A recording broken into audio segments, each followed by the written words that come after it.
Especialistas avaliam que a decisão é um avanço, entendendo ser esta mais uma ferramenta a favor da mulher que vive em situação de violência doméstica.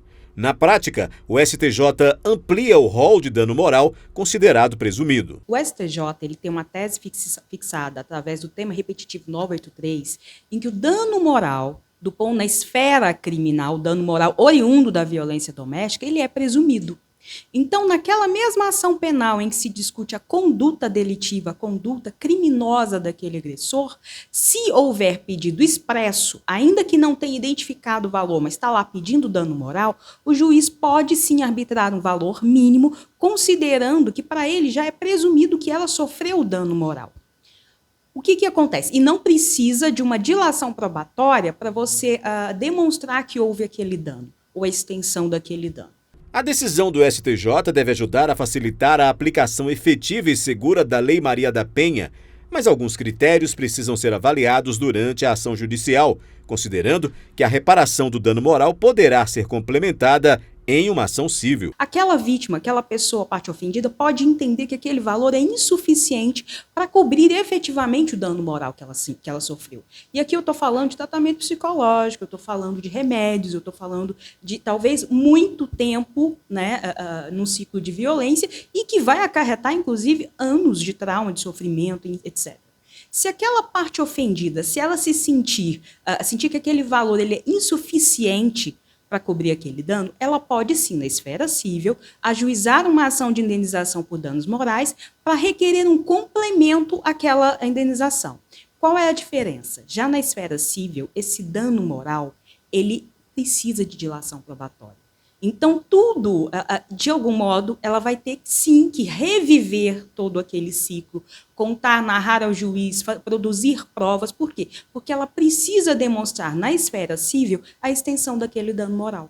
Entendeu? Então, por isso, a necessidade de dilação probatória do ponto de vista da área civil. A advogada Kátia Andrade explica como deve ser o procedimento da vítima de violência para buscar ajuda. Primeira coisa que a gente sempre fala, tem que denunciar.